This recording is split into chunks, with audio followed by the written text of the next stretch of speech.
भाविकाची आवडी देवा. देवाला भाविक आवडतो, पण आपण भाविक कोणाला म्हणायचं? माळ मोठी घालतो म्हणून,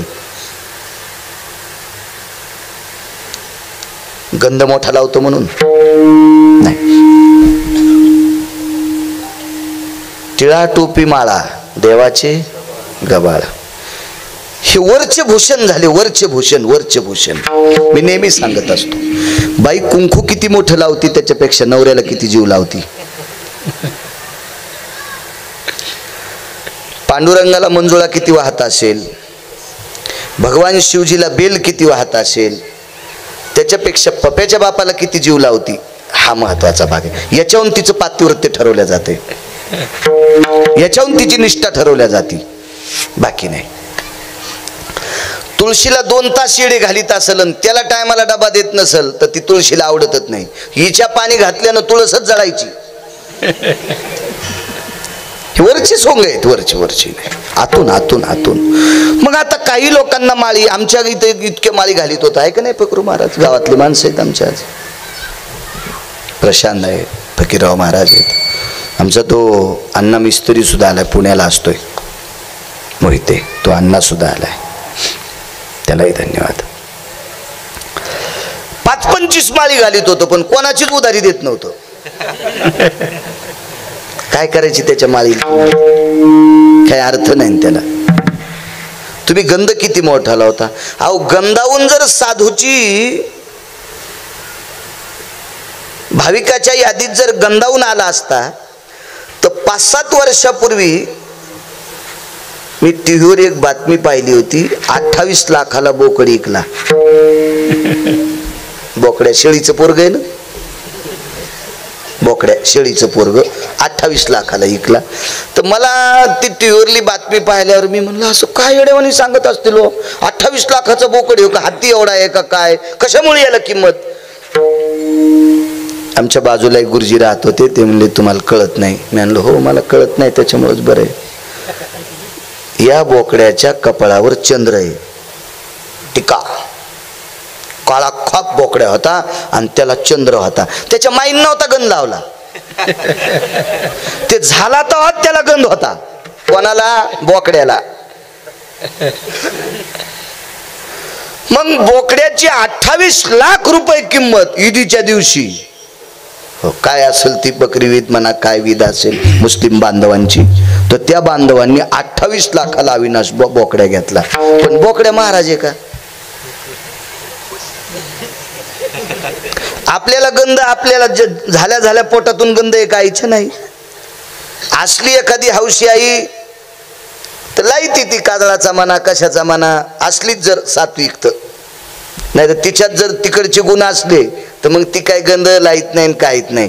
तिलाच तर टिकली बारीक असती, हो, दुर्बिणीनं पाहावं लागती, तर ती काय पोराला गंध लावणार आहे? एखादी सात्विक सदाचारी पुण्यशील, काही काही मावल्या असं कशी प्रवासात लेकर बघायला भेटतात, इतकं त्यांच्या कपाळाला मस्त अशा बारीक गंध लावणार. काय काय सात्विक त्या मावल्या, म्हणजे संस्कृती जोपासतात. तरी पण सांगतोय, आपल्याला कोणीतरी गंध लावते, आपण स्वतः लावतो. बोकडाला उपासाचा काही काही गंध आहे. काही काही म्हशीला पण पोरं झाले. तुमच्याकडे रेड्या टोनग काय म्हणत असतील, ते सुद्धा चंद्रे असतात. माझ्या लहानपणी चंद्र आल्या आषाढ महिन्यात महाग विकत होता. रेड्या चंद्र्या असला ना, तो आषाढ महिन्यात जास्त विकायचा महाग. आता त्या प्रथा बंद झाल्या, सार्थक वगैरे अशी प्रथा होत्या आमच्याकडे, ते बंद झाल्या. मग गंधानं जर साधूची महिमा कळाली असती, त्याच्या यादी जर वाढली असती, तर बोकडाचा नंबर लागला असता, रेड्याचा नंबर लागला असता, असं काय नाही. पांढऱ्या कपड्यानं जर भाविकाच्या यादीत आला असता तर बगळ्याचा नंबर 1 नंबरला लागला असता. कारण मला असं वाटत नाही कोणाचीच बायको इतकी हुशार नाही की बगळ्याच्या पखा इतकी धोतर धुती. आणि जरी धुतले तरी मळत येत. बगळा कधी साबण लावली का आलेगावकर? कधी त्यानं आंघोळ केली का? तरी पांढरा फक. मग पांढऱ्या रंगानं कपडे जर धवलतोय, साधुत्व आले, मग बक काय ते भले, बकाला का वाईट म्हणायचं? माशे खात ते. कुठल्याही वेशानं साधूची व्याधी कळत नाही. त्याच्या आचरणाहून, त्याच्या लक्षणाहून साधू जातीहून सुद्धा ओळखायचं नाही. यातीनं पुछ साधू की पुछ लीजिए ज्ञान, बोल करो तलवार का पडी रहेंदो म्यान. साधू जातीहून पण तपासायचं नाही. साधू भारीच्या गाडीत आलाय म्हणून तपासायचं नाही. लोकनाट्यवाल्याला मागायच्या गाड्या येतात, गाडीवर काय नसते, गाडीवर काय नाही. हे आमचा एक मित्र परत दिवशी विमानानं गेलता. मला 3-3 बाऱ्या म्हणला मी विमानानं गेलो. मी म्हणलं सुंबळ्या आहेस का काय रे, कुत्रे विमानानं फिरायलेत आणि तू विमानात गेला काय इतका उडू उडू सांगायला. म्हणलं हेडपट आहेस का काय. आमचा मित्र मलेशियाला गेला, त्याने 1,18,000चं पिल्लू आणलं कुत्र्याचं. त्यानं का पायी थोडंच आणलं मलेशियातून, विमानात आणलं, तिकट काढून आणलं. आपल्यापेक्षा किती कुत्र नशीबवान. आपल्याला तरी डोकं दिलंय मनुष्य देहीचे निज्ञाने सच्चितानंद पदवी घेणे, एवढा अधिकार नारायणे कृपावलोकने दिधला. मग आपण एवढे बुद्धिवादी आहेत. अरे विमानात बसलोत काय, आपण विमानात तयार करायला पाहिजे, याच्यात मोठेपण आहे. मग यानंही साधूची यादी कळत नाही. साधू हा त्याच्या भावाहून कळत असतो, त्याच्या श्रद्धेहून कळत असतो. भाविकाची आवडी देवा, ज्याचा भाव अत्यंत ओतप्रोत भरलेला आहे तो. साधूची बरीच लक्षण सांगितली ना. सर्वाभूती दया, साधू म्हणावे आयशिया, असे काही लक्षण आहेत. हा शांती ब्रह्म एकनाथ महाराज निळोबाराय आदी करून वेगवेगळे वर्णन केले. आजच्या अभंगाद्वारे निळोबाराय म्हणतात, जगाच्या मालकाला भाविक आवडतो, पण भाविक म्हणायचं कोणाला. तेची संत ज्यांचा हेत विठ्ठली. अविरत देवाच्या व्यतिरिक्त काही आवडत नाही. देवावर आतुर ज्यांचा भाव आहे ती माणसं देवाला आवडतात. देवा कारणे भाव तस्मात, त्याला फक्त भाव, पैशाचा काही संबंध नाही त्याला. अद्याप नाही अद्याप. त्याचे पायी घाला मिठी, मोलने घे जगजेटी. भावा एकासाठी खांदा वाहे आपुल्या. भाव काही न लागे का भावाची कारण, तुका म्हणे आण विठोबाची, तुका म्हणे आण विठोबाची. काही न लागे का भावाची कारण, तुका म्हणे आण विठोबाची, तुका म्हणे आण विठोबाची.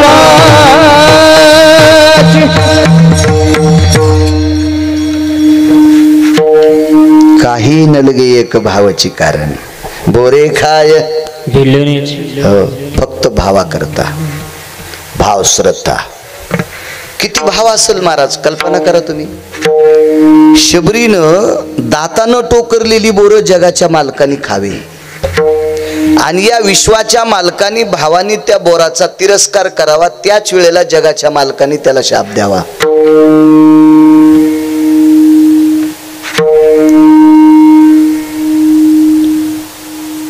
त्याच्या भावाला कोणी तडा आणला, त्याच्या श्रद्धेला कोणी तडा दिला की त्याला भावानं दिलेला तडा सुद्धा आवडत नाही.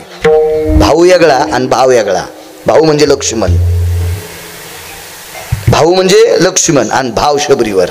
बघा भाव किती आवडतो देवाला. लक्ष्मणाला शक्ती लागल्याच्या नंतर लक्ष्मणाचं डोकं मांडीवर घेऊन रडणारे पंढरपुरातले मालक हेच मालक. पण याच लक्ष्मणाचा एके दिवशी अंतःकरणात ओतप्रोत राग आला, तेही मालक तेच. भाव सांगतो देवाला भाविक किती आवडतात. सज्जनांनो, ज्या स्त्रीनं जीवनाच्या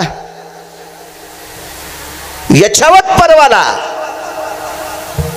कामाला विस्तू लावला, म्हणजे वासनेला विस्तू लावला, भोगाला विस्तू लावला, अविरत जीवन वनवासात जगाच्या मालकाचं चिंतन केलं, अशा शबरीच्या अंतःकरणात देवाविषयी इतका भाव. तो भाव मोजण्यासाठी विधात्याकडे तराजू नाही. भाविक कोणता आवडतो याच्यावर सांगते. कितीतरी 2,500 लोकांची यादी आहे भावाच्या बाबतीत. रोज 4 उदाहरणं ऐका. किती दिवस कीर्तन चलन? रोज 4 उदाहरणं ऐकायची. रोज 2,500 प्रकरण आहेत माझ्या येडपट माणसाच्या वाचण्यात. विद्वानांच्या तर किती वाचण्यात असतील, कल्पना करा ना, किती वाचित असतील विद्वान लोक. इतका गोड भाव शबरीचा. शबरीनं आपल्या आश्रमात आल्याच्या नंतर जगाच्या मालकाला बसण्यासाठी स्फटिकाची शिळा ठेवली होती. स्फटिकाची पाय धुण्यासाठी एका माठात पाणी ठेवलं होतं.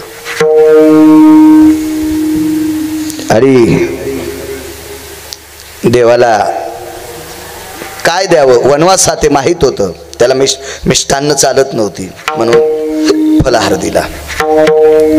त्या वनामध्ये बोरी असाव्या, त्या बोरी तिनं तोडायच्या त्या शबरी मातेनं, आणि त्या दातानं ते बोर असं टोकरायचं. हातवरी करा बरं, मित्रानं टोकरलेलं बोर आपण खाऊ का? याच्या पलीकडे सांगू का तुम्हाला? उष्ट खाणं शास्त्रात निषेध आहे. उचिष्टो यद भक्षंती जायत सुनिच्चैवस्तते वचः नैवम गांजा कसम लिखितम. हे गांजा फोकेनं लिहिलेलं नाही. फार काही झालं तर 3-4 पर्यंत लेकराचं आईला उष्ट खायचा अधिकार आहे. 3-4 पर्यंत येती दंत पंगतीस्तते वचः यत्पूर्ण तो भय जायम वात्सल्यास्ततसुतेषु भक्षंती नष्टः. नष्ट म्हणजे उष्ट, म्हणजे काही ठराविक परिपक्व दात यायच्या अगोदर आईनं मुलाचं उष्ट खावा, त्याच्यानंतर आईला सुद्धा खाण्याचा अधिकार नाही. उष्ट उष्ट उष्ट फक्त कुत्रे खात असतात, चोरून लांडगे खात असतात. किती काम केलं तरी मागता येत नाही, ती बैल असतात. हे असे काही काही ठराविक कामं सांगितले ना, ती हो नियम सांगितले. उष्ट खात नसतात. मग कल्पना करा, याच्यापैकी दुसरं एक सांगू तुम्हाला. किती कट्टर मित्र असतील, एक माळ करीन एकाच्या गळ्यात माळ नाही, कशी त्याच्या ताटातली पोळी घ्यायची आपण? अभद्रेषु नष्ट हो आहारेषु निशाचरो कृती. हे काय गांजा फुकेनलेले का? आहारेषु निशाचरे कृती. मांसाहार कोणाचा आहार आहे? निशाचरांचा आहे. मग तो आहार खाणाऱ्याच्या पात्रामध्ये गावरान तूप लावलेली जरी चपाती असेल तरी त्याची ही अर्धी घे बरं. तशी तुझी कशी खावा उचले आम्ही? तू राक्षसाच्या यादीतला आहेस ना, तुझी कशी खायची? नियमाची प्रणाली लावली ना, नियमाची. मग मला सांगा, आईला सुद्धा मुलगा मोठा झाल्याच्या नंतर त्याचं उष्ट खाता येत नाही, असा पुरा आहे बरं का पुराणातला. मी सांगतोय म्हणून ऐकू नका. गिरगावकराचं मुळीच ऐकायचं नाही. पुराण सांगतंय ते ऐकायचं, आणि पुराण वारकरी संप्रदायाने कंठात धरलं. पहावे पुराणी विचारोनी. माझे देहूतले मालक पुराणाला मानतेत ना, मग 4-2% भंगिरे मानित नसतील, आपण त्याच्यावर काय ताण घ्यायचा? हे मायबापाला मानित नाहीत, पुराणाला मानतील, आपण तरी कशाला ताण घ्यायचा? मानील तो देईल काही आणि न मानील तो नेईल काही, आपण नाही त्याचा ताण घेतला पाहिजे. पण पुराण सांगते उचिष्टो नैवस्ति भक्षता. उचिष्टती फळे खाय बिलतीची. उचिष्टती फळे खाय बिलतीची. आवडितयाची मोठी देवा. आवडितयाची मोठी देवा. उचिष्टती फळे खाय बिलतीची. उचिष्टती फळे खाय बिलतीची. आवडितयाची मोठी देवा. आवडितयाची मोठी देवा.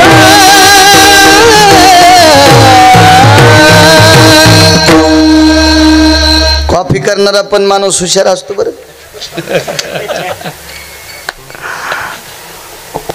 गोड पुरावा महाराज, वा गोड गोड गोड गोड पुरावा.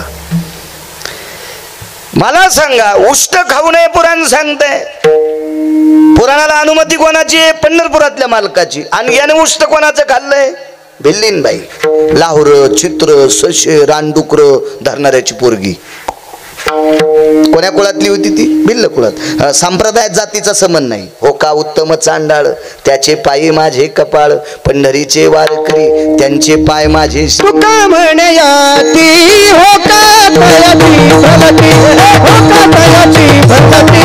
हो का तयाची भवती. तुका म्हणयाती हो का तयाची भवती. हो का तयाची भवती. हो का तयाची भवती. पण तो वारकरी पाहिजे. तो वारकरी वैष्णव चांभार, धन्य त्याची माता. सजन नावाचा खाटीक होता, खाटीक होता. कबीर मोमीन लतीफ मुसलमान. सेना नावी जान विष्णुदास. ते संप्रदायात असावे, मग जातीचा संबंध नाही. भिल्लाच्या कुळात जन्माला आलेली पोरगी, तिच्या दातानं टोकरलेली बोरं जगाच्या मालकाने खावी. 2 द्रोणे होते, एक शेषाला दिला, एक विष्णूला दिला. विष्णू म्हणजे राम, शेष म्हणजे लखनलालजी. भगवंतानी ती बोरं जशी हातात आली तशी खायला सुरुवात केली आणि लक्ष्मणजीनं द्रोण फेकून दिला. लक्ष्मणजीनं द्रोण फेकून दिला. महाराज किती राग आला असो पंढरपुरातल्या मालकाला, सांगू तुम्हाला किती राग आला असो. आणि लक्ष्मण कोणता भाऊ होता? आपल्या भावासारखा का?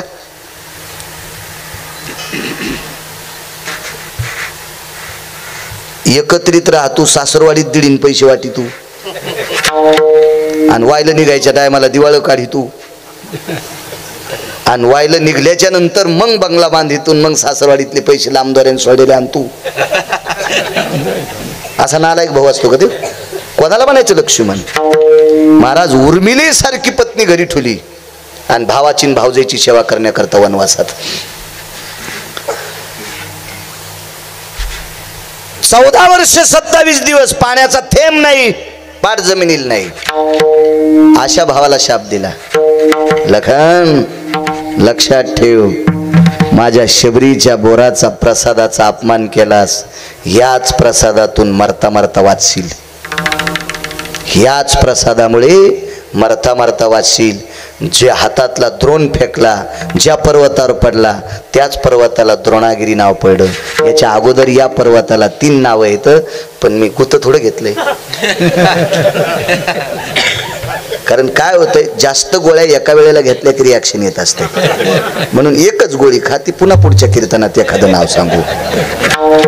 या पर्वताला 3 नावं आहेत. 3. अजून एकही प्रचलित यादीत आलेलं नाव नाही, फक्त पुराणात आहे.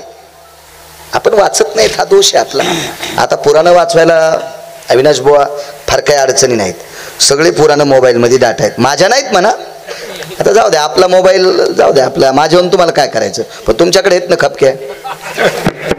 सगळी पुराणं तुम्ही बटन दाबल्याबरोबर तुम्हाला त्या पुराणात सापडतील. अत्यंत सोपे. महाराजाला प्रमाण सापड मोगा. मी उगा नाही म्हणलं कॉपी केली. विठाला विठाला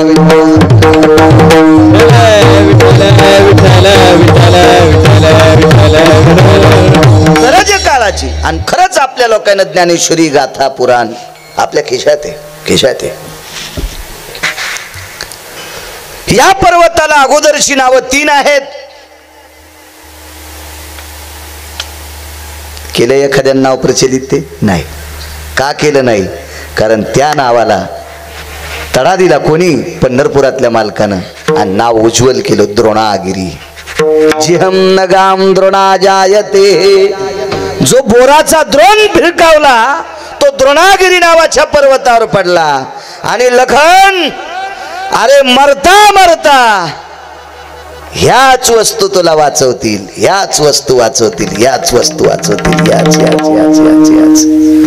आणि त्याच बोरापासनं 4 प्रकारच्या वनस्पती, शल्ल्या, विशल्ल्या, अजून 2 नाव आहेत, ह्या प्राप्त झाल्या. आणि शेवटी लक्ष्मणाला शक्ती लागल्याच्या नंतर त्याच्यात त्या टाकल्या. मला एक म्हणायचे, देवाला जो भाविक आवडतो का त्याचा अपमान जर सख्या भावानं केला तरी देवाला सहन होत नाही. बस झाला ना इतका पुरावा. लक्ष्मणासारखा भाऊ असेल का कोणाला? तेवढा मोठा भाऊ बुवा, त्यालाही शाप दिला. माझ्या शबरीचा तिरस्कार करतोस. चला, शबरीचा भाव किती गोड. आता पुढं पहा, बघा पुढं. भाविक कोणाला म्हणत नसते, तो कोणाला नसते भाविक. आमच्या गावात एक महाराज आले, आणि महाराज आल्याच्या नंतर त्याला आंघोळी घालून लागली सगळी लोक. जुनाट महाराज होते. दह्यानं आंघोळ घाला. तर माणसाला दह्यानं घालतील का नाही काय माहित. दुधानं दह्यानं ते डोक्यातलं निघायचं नाही ते दही. पण त्या आंघोळी घातल्या सगळ्या बायका, त्यातली त्यात यायची वर्णी जास्त असते अशा कार्यक्रमाला. सगळ्या चौकला हाना असल्यामुळं एका बाईला जातात नाही आलं.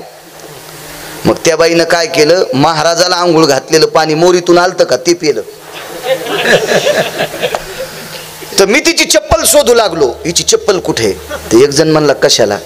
मधल्या महाराजाला माणसं आणि महिला श्रद्धेनं आंघोळी घालायल्यात, हिला आंघोळ घालायला भेटली नाही, म्हणून महाराजाच्या अंगावरचं पाणी मोरीतून आल्याविनं पिलंय.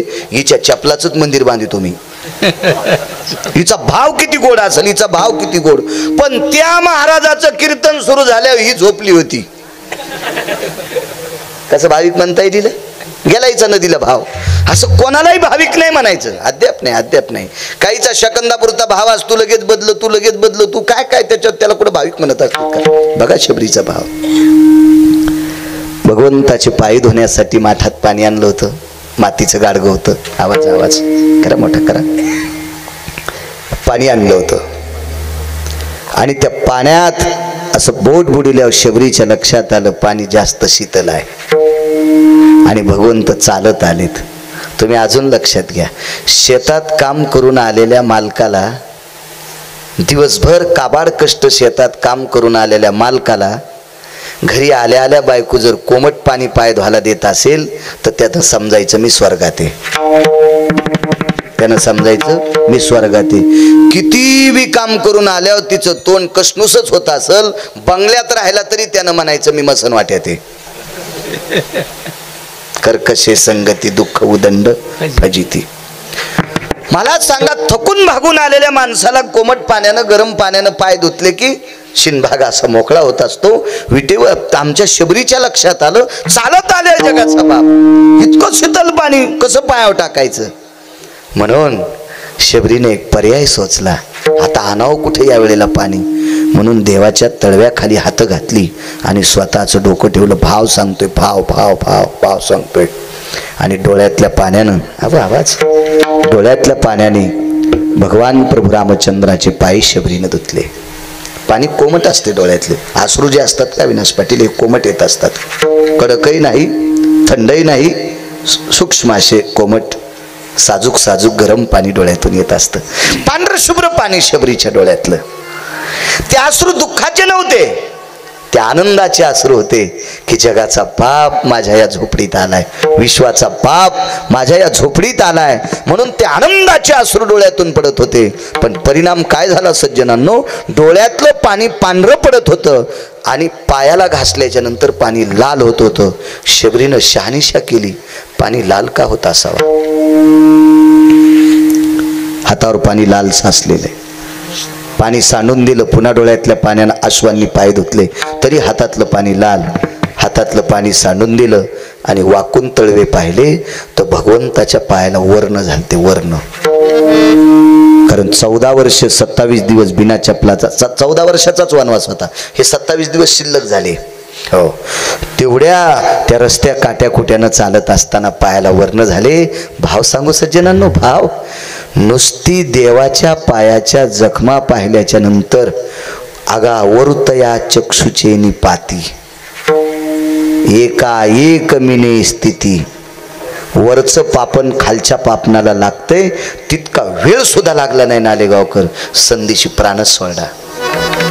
माझ्या प्रभूला इतका त्रास, माझ्या प्रभूला इतका त्रास, माझ्या प्रभूला इतका त्रास. मग तिथं तेचे येणे जाणे खुंटले, तेचे येणे जाणे खुंटले आणि गोलोकाचं अधिष्ठान दिलं. तिथं 18 लोक खुर्चीवर बसलेले होते. आता ते 18 लोक खुर्चीवर बसलेले होते, ते काही सामान्य होते का? त्याच्यातल्या एका महाराजाच्या जटा इतक्या मोठ्या होत्या, त्या जर पांगिल्या असत्या तर 10 गाव झाकले असते. विनोदात सांगायचे रंगनाथ गुरुजी परभणीकर, एवढी अनुरागी, नखाच्या चुंबळी वळलेल्या. त्या खुर्चीवर बसायची काय पांचटाची लायकी असते होय? तिथं चालत जाता येत नाही, विमानात जाता येत नाही, कशात नाही. तिथं फक्त भगवान विष्णू परमात्म्याचे पार्षद सोबत असले तरी जाता येते. आणि ते पार्षद पंढरपुरातल्या मालकाचा आदेश घेतल्याशिवाय कोणाला नेत नाहीत. 18 खुर्च्यावर, एकच खुर्ची रिकामी आणि त्या खुर्चीवरती बाई बसलेली. सगळे वळवळ करू लागले, ही इथं आलीच कस काय. त्याच्यातल्या एका साधूनं सांगितलं, अरे इथं येणं म्हणजे पायी येता येत नाही, इथं येण्यासाठी फार सायास करावं लागतात. आपण तिला विचारा ना, तुम्ही आलात कसं काय. तिला विचारलं शबरीला, कसे आलात, काय आलात. तिनं सांगितलं, काय नाही, माझ्याकडे पुण्य नाही, काय नाही, तपश्चर्या नाही, काय नाही, मी लाहोर चित्र सशेर अंडुकर धरणाऱ्या शिकार करणाऱ्याची पोरगी आहे. हे सगळी लोक विचार करतात असं का. या 18च्या 18 लोकांनी विटेवरच्या मालकाला विचारलं, भगवान विष्णू परमात्म्याला विचारलं, देवा हजारो जन्माची तपश्चर्या आमची फळाला आली, त्यावेळेला आम्हाला गोलोकातल्या खुर्च्या सापडल्या आणि ही एक खुर्ची शिल्लक आहे, आमच्यात त्यातला एखादा खाली जर असेल तर त्याला इथं बसवायला पाहिजे होतं. कोण बाई बसवली लावलं चित्र सचे धरणाराची? असं उत्तर विचारल्याबरोबर विटेवरच्या मालकाच्या डोळ्यातून पाणी येत होतं महाराज, पाणी येत होतं. तर 18च्या 18 संतांनी विचारलं, असं हिच्याकडं काय आहे? हिच्याकडे एकच आहे. तुम्ही काही कारणाने तुमची तपश्चर्या फळाला आली, याच्याकरता तुम्हाला ह्या खुर्च्या दिल्या, पण हिच्याकडे एक साधन आहे. हिचा भाव इतका गोड आहे, इतका भाव गोड आहे. मी वनवासाला जात असताना कौशल्या माता फक्त रडल्या. मी वनात जात असताना कौशल्या मातेनं फक्त शोक केला. मी बंदी शाळेतून माझे वसुदेव नावाचे पिता नंदाकडे पाठवत असताना देवकीनं फक्त शोक केलाय. मी पाण्यात बुडाल्याच्या नंतर यमुनेच्या तीरावर यशोदेनं फक्त शोक केलाय, प्राण नाही दिला, प्राण नाही दिला. पण माझ्या पायाच्या जखमा पाहिल्याच्या नंतर जिला माझी तितकी सुद्धा व्याधी सहन होत नाही आणि तिनं प्राण सोडावा इतका गोड तिचा माझ्यावरचा भाव आहे, म्हणून मी तिला गोलोकातला अधिष्ठान दिले. त्यावेळेला सगळे दाढ्या खाजीत होते, सदतीतले महाराज सगळे दाढ्या खाजीत होते, दाढ्या. दृष्टांत संपला. इतका गोड भाव ज्या शबरीचा आहे ती माणसं देवाला आवडतात. पहिलं भाविकाची आवडी देवा, भाविकाची आवडी देवा, भाविकाची भाविकाची आवडी देवा,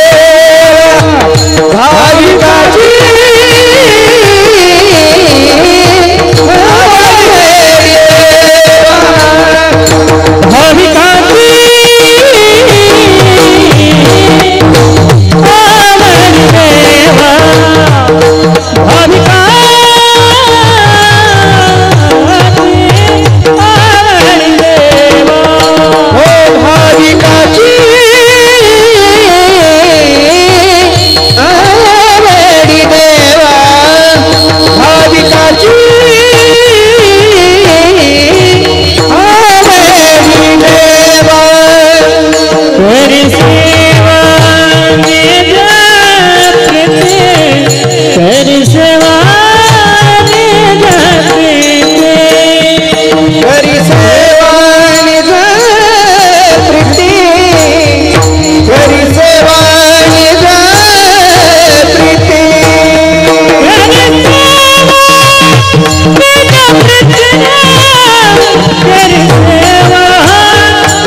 शबरीचा ब्रह्मांडाच्या मालकावर भाव आहे तो असू शकतो का विनाश भाऊ आपला? नाही नाही नाही, ती शबरी शबरीच आहे.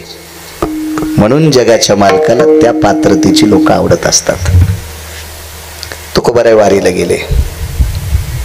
वेगळाच सांगतो, मला फक्त संपवायचं कधी खालून बोट केलं की मी जय विठ्ठल करतो. हो, कारण तुमची माणसं जेवायची. तर एरवीचे कीर्तन वेगळे असतात, 9 ते 11 आपल्याकडे असते, त्याच्यामुळं थोडं मागे पुढे गेलं तरी काय ताण नाही. उगं प्रसादात अडचण नकोय.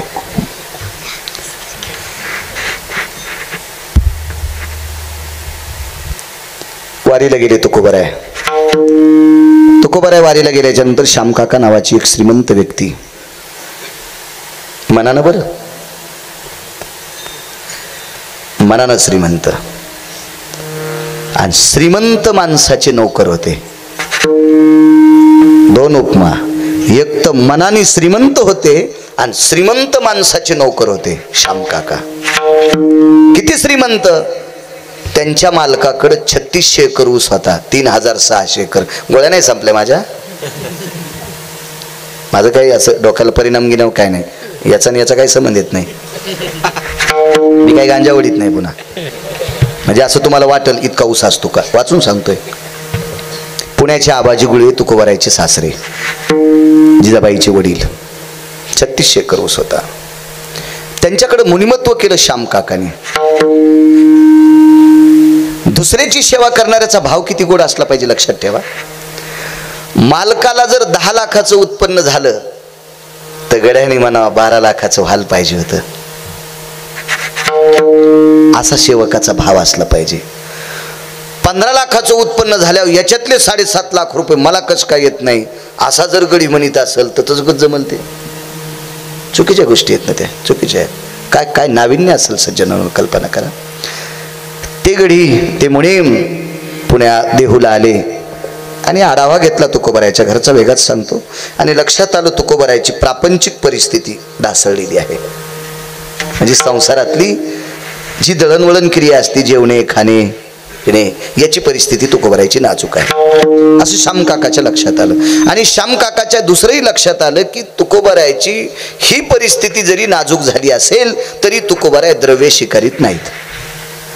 ते गहू ज्वारी स्वीकारणार नाहीत. 3600 एकर, 3600 एकर ज्याच्याकडे ऊस असेल त्याच्याकडे गहू ज्वारी किती असतील, काही कमी असेल का. पण तुकोबाराय स्वीकारित नाहीत हे श्याम काकाला पुरेपूर माहित होतं. म्हणजे श्याम काका इतके विवेकाच्या टोकावर आरूढ होते. म्हणून श्याम काकाने विचार केला तुकोबारायला सुद्धा आवडेल किंवा मी केलेला व्यवहार तुकोबारायला सुद्धा पटणार नाही, असं मी वागणारच नाही. त्यांनी गायन मसड तुकोबारायच्या घरी नेऊन घातली. तिला आंदण देण्याची पद्धत म्हणतात.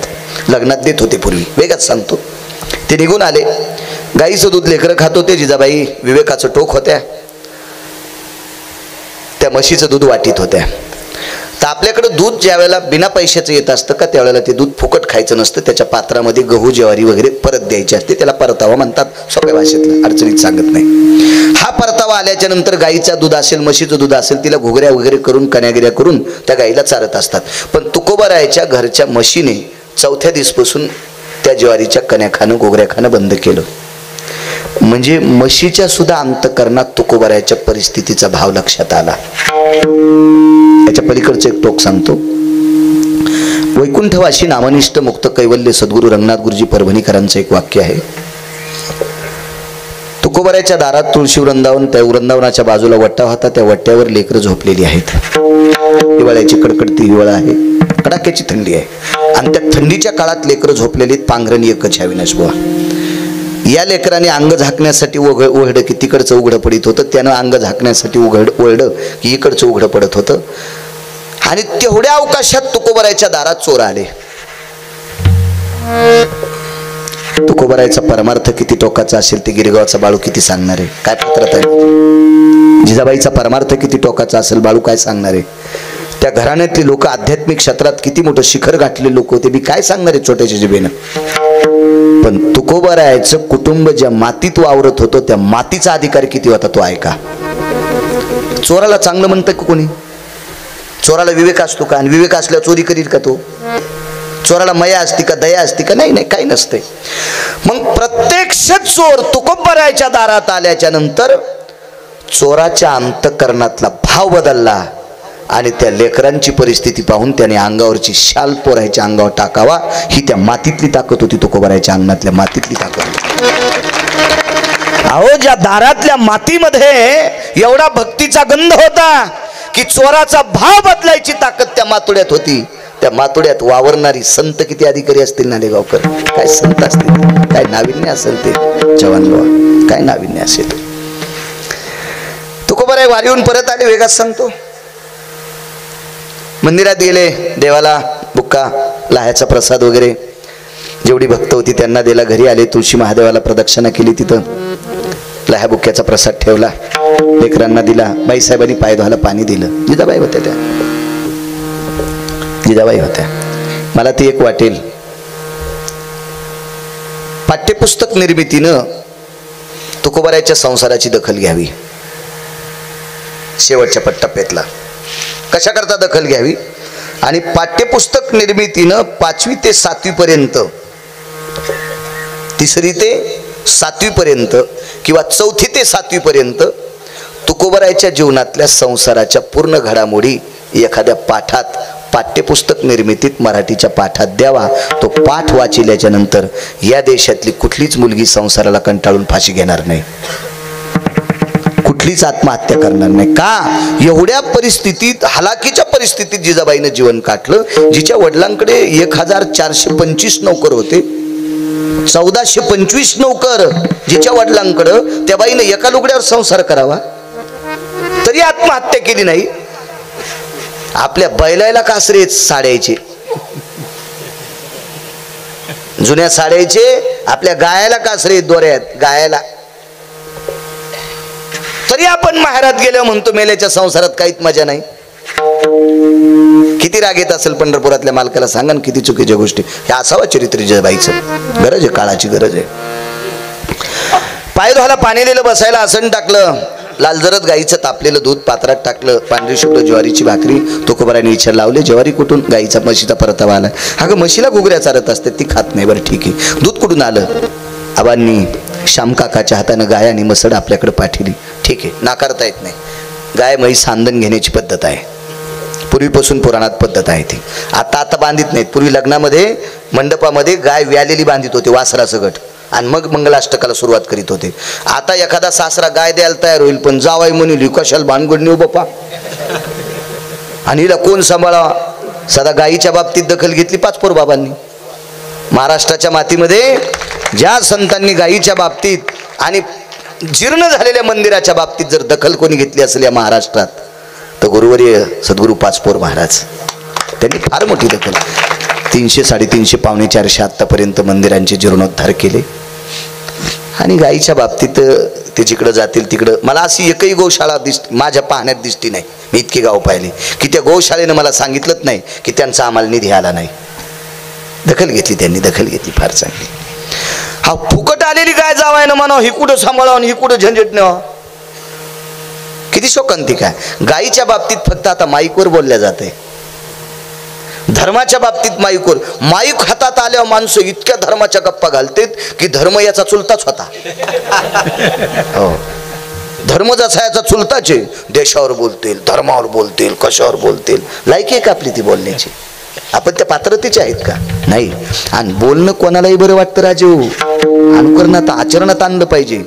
हो, बोले तैसा चाले त्याची वंदावी पावले. याच्या पलीकडे सांगू का? सांगे परी वागे त्याशी थोर मानावे, सांगे परी वागे त्याशी थोर मानावे. म्हणजे जसं सांगतोय तसं वागतोय त्याशी थोर मानावे, आणि सांगे परी न वागे त्याला चोर मानावे. बोलतोय तसं वागत नाही का तो छोटा आहे, आणि जसा बोलतोय तसा वागतोय का तो थोर आहे. विठाला विठाला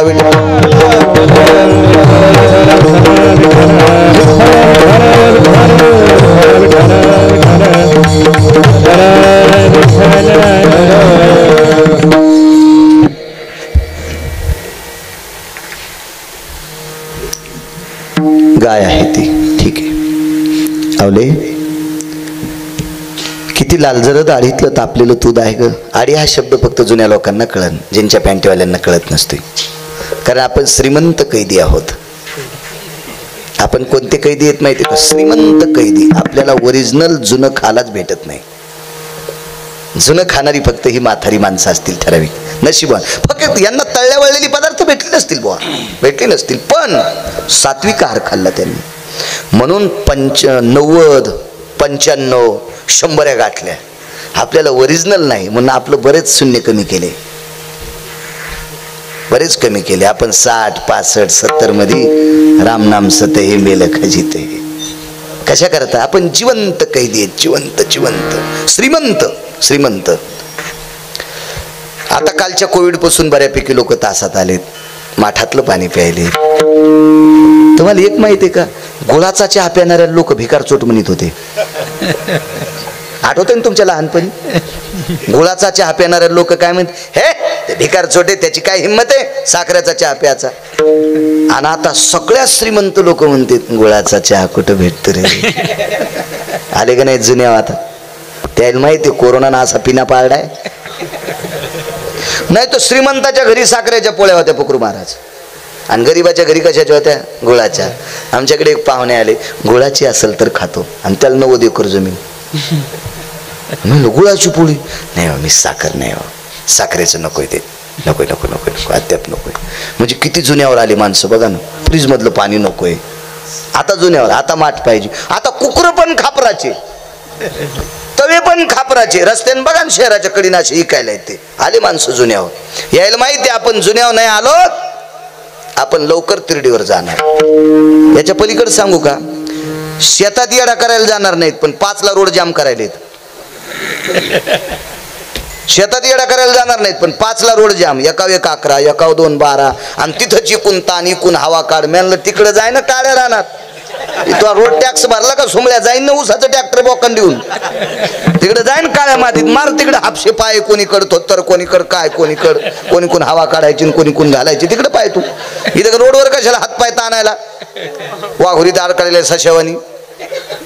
हे हे हे हे इथून पुढे सुरू झालंय. करावं लागणार आहे, गरज आहे काळाची. मी तर म्हणतो शेतीच्या बाबतीत आवड असावी. होतं थोडा अभंगाचा विषयांतर, पण शेतीवर आवड ठेवा. इथून पुढे ज्याच्या नावानं 7बारा असेल तो भारतातला राजा असेल. ज्याच्या नावानं 7बारा असेल का तो भारतातला राजा असेल, राजा असेल. लक्षात ठेवा. कोणी इथं शाळेत कॉलेजमध्ये मुलगा शिकत असेल तर त्याच्यासाठी सांगतोय, पुण्याला शिकत असतील, नगरला शिकत असतील, औरंगाबादला शिकत असतील, अजून कोण्या एखाद्या शहरात शिकत असतील, पण 8-15 दिवसाला, महिन्या 2 महिन्याला जर सुट्टीवर आलास तर शेतात जाऊन बापाचा आणि माईचा घाम पाहत जाय. अभ्यास नीट करशील. माईनं शेतात केलेलं काम, बापानं शेतात केलेलं काम, तो घाम पाहत जाय. तो घाम पाहिल्याच्या नंतर तुझ्या लक्षात येईल किती कष्टाचे पैसे मला ट्युशन करता द्यायलेत, मला किती कष्टाचे पैसे मला शाळेत कपड्यासाठी द्यायलेत. तू नीट पुस्तकं वाचशील आणि या देशाचा पवित्र हिरा होशील. याच्यासाठी मायबापाचा घाम पाहणं अत्यंत गरजेचं शेतात. अहो जो नालायक भडवा भेट नाही, मला काही भीती वाटत नाही. तुम्ही कीर्तन घेणार नका घेऊ. तुम्हाला 30 गाव पाठ्याल, 36 गाव. पंढरपुरातल्या मालकानं पाईप द्यायला मला पैशाचा. मी नाही नालायकाच्या अंडरेवली दूध. गरज नाही मला त्याच्यावर. काय गरज आहे त्याच्याहून. आणि तुम्ही कोण मला श्रीमंत करणार. तुम्ही 2 कोटी रुपये दिले आणि पाटसला जाता जाता मला जर अटॅक येऊन मेलो तर काय करायचं तुमचे 2 कोटी रुपये. फुट्ट टाकणारे का अंगावून, फुकून देणारे का. माझं भलं करायची ताकद पंढरपुरातल्याची. आणि मग कशाला तुम्हाला खोटं चोंबाळू मी.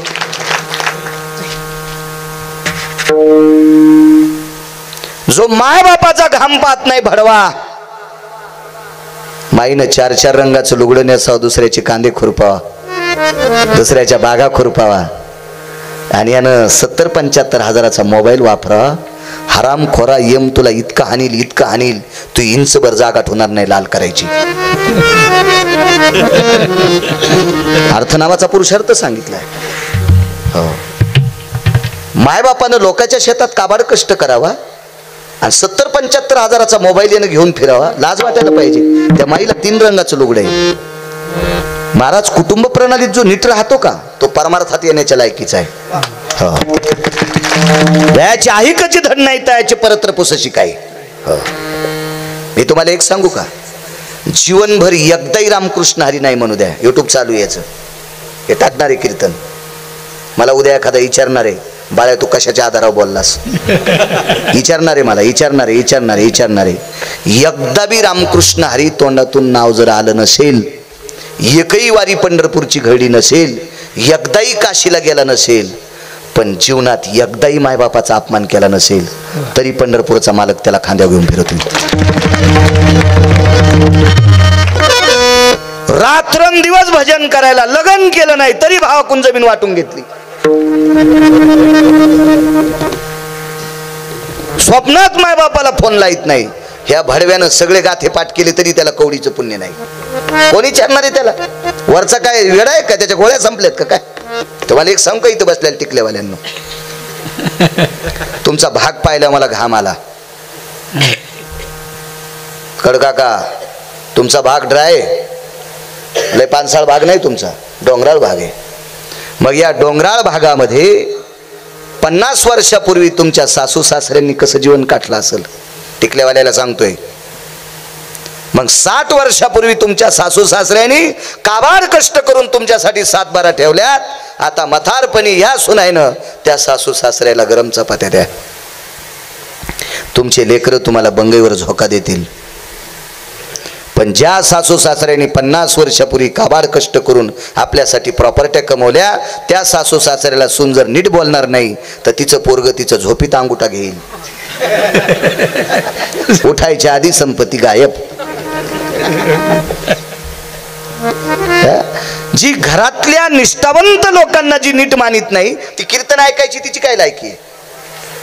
जो आई वडिलांना मानित नाही त्या नालायकाची कीर्तन ऐकायची काय लायकी?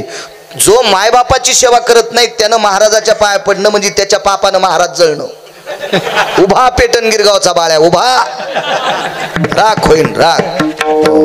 त्याच्यामुळे मी पायावर धोतर टाकीत असतो नालायक पाया पडत असताना. ए तू तुला जाऊ दे तिकडे, आमच्याकडून नको टाकू शकले ते. राजो त्याचंच तर नाव कीर्तन आहे. नमो तया माता पित्याचे पालन आणि नमो त्या वचन सत्यवदे. माझे देहूतले मालक तुकोबाराय मायबापाची सेवा करणाऱ्याच्या पाया पडतात. नमो तया माता पित्याचे पालन. गांजा फुकेचे वाक्य आहेत का काय? नुसता देखाव्याचा परमार्थ हे ते नाही आवडत मालकाला. त्याचा पेपर एक तिला इतकी कॉपी चालत नाही. आमचा मित्र होता अविनाश भाऊ, इतकं चालू होतं ते इतकं चालू. त्याला म्हणलं तुला सेंटरला संवेदनशील आलंय, त्या सेंटरला कॉफ्या चालत नव्हत्या. त्याला जाय रे म्हणलं पागलेस का काय रे, तिथं कॉफ्या चालतच नाहीत. त्यानं चष्म्याच्या दांडीत कॉफ्या नेल्या. गुरु करावं म्हणलं तुला आता. चष्म्याच्या दांडीत कॉफ्या प्रशांत, चष्म्याच्या दांडीत. काय असं पास नाही झालं ते, नाही झालं पास ते, पण ते म्हणला ह्यात कॉफ्या लिहिल्या म्हणला. तितकेच मार्क पडलेत म्हणला. बाकीचा अभ्यासच करीत नव्हतं ना. चालते ना इकडं कॉफ्या. पंढरपुरातल्या मालकाच्या पेपरला कॉफी चलत नाही. का चलत नाही? त्यानं 2 माणसं प्रत्येकाच्या सोबत दिले. चित्रगुप्त भय सकल सुदेश छंद पराभय जायन्ते शीतोष्ण कालम उष्ण भया शीत काल खंडेशोयम प्रजन्य भय तति व्याप्ति सुधा दिनत्रयम भय निशाजना दिनत्रयम भय निशाजना दिनत्रयम भय निशाजना. उन्हाळा असो पावसाळा असो हिवाळा असो दिवस असो रात्र असो झोपाच नाहीत. बुवा मृदंगाचार्य महाराज झोपच नाही चित्रगुप्ताला. काय काफी करशील सुंबळ्या? 2 जण 2 लिहिते, एक पुण्याचा आणि एक पापाचा कॉलम लिहालाय. फटाफट टाकते तिथे पत्र. नाही चालत नाही. म्हणून त्याच्याकडे भाव खोटा दाखवायची गरज नाही, अद्याप नाही. ही तुम्ही खालच्या आज्ञेने लोकांना फसिताल, त्याला फसिता येत. त्याच्याकडे ओरिजिनलच भाव पाहिजे. चला बाईनं पात्रामध्ये दूध आणि भाकरी वाढी इथपर्यंत आलत ना. तुकोबारायनं सांगितलं आवले मंदिरामध्ये दूध नैवेद्य दिलास का देवाला? माझं काय का ना, मी आतापर्यंत प्रत्येक पदार्थ मंदिरात रोजची रोज देत होते, पण दूध मात्र द्यायचं विसरले. मग राहू दे, तू उद्या नैवेद्य देवाला दे, मी उद्या जेवतो. तुकोबाराय 2.5 दिवसाचे उपवासी होते. आल्या आल्या विचारलं असेल कधी जेवले होते. 2-2.5 दिवस झालं नुसतं पाणीच पेते आलोय वारीमधून. पोटपाठीत गेलेलं होतं, मुखचंद्रमास कोमेजून गेलेला होता, नाजूक परिस्थिती झाली. आईसाहेबांनी सांगितलं मालक जेवा जेवा, तुम्ही जेवले की मला फार समाधान वाटेल. तुकोबारायने सांगितलं हवले बरं ठीक आहे मी जेवतो, तू दूध पिलंस का? तू पिलंस का दूध? जिजाबाईनं सांगितलं मालक तुमच्या आणि माझ्या मधातला अंतरपट सुटला आणि वेधीचं मंगलाष्टक झालं. वेधीचं मंगलाष्टक कशाला म्हणतात माहितीये का? आता सावध सावधान समयो साधा समीपी असे वाग्वादान करा फलार्थ घटिका संपूर्ण आली बरो भावे सद्गुरुजे पदांबुज धरा कोणी गलबला नका ओ करू. हे वेदीचं मंगलाष्टक. मंगलाष्टक म्हणजे आपल्या संस्कृतीतला एक 16 संस्कारापैकी एक संस्कार आहे. दोघे करावी उभी वधूवरा दृष्टा दृष्ट न करणे. आता मंगलाष्टक. ताई ग बाई ग, मी म्हणलो तू काऊन येवळायला, नवरी रडन तू काऊन रडायला, खाऊ दे ना आम्हाला नुकती चांडाळा. ती रडन आणि तू मंगलाष्टक म्हणता म्हणता काऊन रडायला. आणि कोणते मंगलाष्टक? अमक्याचं तमक झालं, तमक्याचं तमक झालं, तू नाही उलथाला बरं झालं. अपमान आहे संप्रदायाचा, अपमान आहे. तुम्हाला सांगू का, असली घाणेरडी मंगलाष्टक ज्या लग्नात म्हणली त्याचं पाप पोरीच्या आणि पोराच्या बापाच्या बोकांडीवर पडतंय. आलेगावकर महाराज म्हणायची नाही दुसरी मंगलाष्टक. आला कधी येऊ तर संप्रदायात जी वर्णी लावली ती मंगलाष्टक म्हणायची. स्वर तुम्हाला चांगला आहे म्हणायचं. राजा भीम रुक्मिणी सनयनी देखो नि चिंता करी, ही कन्या सगुणावरा नृपवरा कवनासी म्या देजे. आता एक विचार श्रीकृष्ण नवरा त्यासी समर्पू म्हणे, रुक्मा पुत्र वडील ज्येष्ठ त्यासी पुसणे, कुर्या द्वयोर मंगलम. हे म्हणल्यावर प्यारेली सोयीन का म्हणणाऱ्याला म्हणन असं म्हणन म्हणन. आता रमजान चालू आहे मुस्लिम समाजाचा. काय निष्ठा होत्या लोकांची. एका तिळा इतके नियम मोडीत नाहीत, तिळा इतके नियम मोडीत नाहीत, तिळा इतके. भंगार जमा करणाऱ्याच्या लग्नाला गेलतो मी, ढबोराटे ऐकणाऱ्याच्या लग्नाला गेलतो. आमची मिस्त्री होती ते जे नियम. आणि कोट्याधीश मुसलमानाच्या लग्नात गेलो, एकच नियम, नियम बदलत नाहीत. आपल्याकडं काय नियम बापा. नवरदेवा पुढे लक्ष्म्या काय नाचायल्यात. राम राम राम राम राम राम.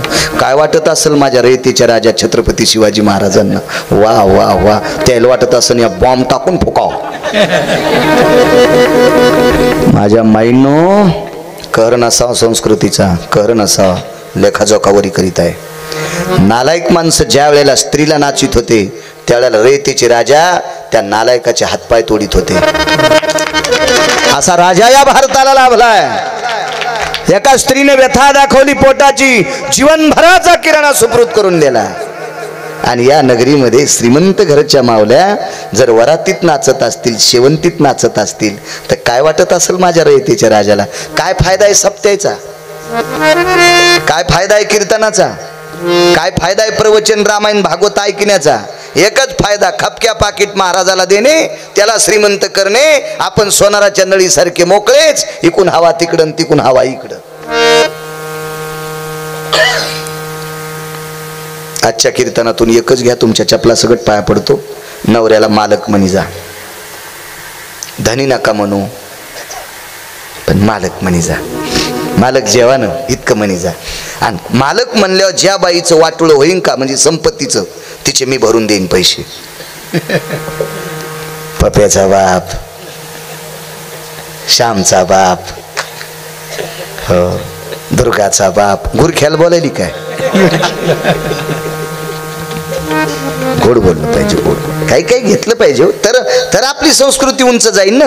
माईकवर बोंबल्यानं संस्कृती उंच जात नसती, आचरणात आणावं लागते संस्कृती. मला सांगा, शेजाऱ्याला एकरी 80 टन ऊसाचं उत्पन्न झालंय, तर आपण त्याच्या ऊसात म्हशी घातल्यावर आपलं वाढन का. आपलं उत्पन्न 85 टन एकरी व्हावं असं जर कोणाला वाटत असेल तर त्याच्यापेक्षा जास्त मशागत करावं लागेल. मग धर्माच्या बाबतीत बी अविनाश भाऊ हेच करावं लागेल ना. आपला धर्म उंच जाण्यासाठी आपल्या काय त्रुटी आहेत त्याच बघावं लागतील ना. तर धर्म उंच जाईल ना, तर धर्म उंच जाईल.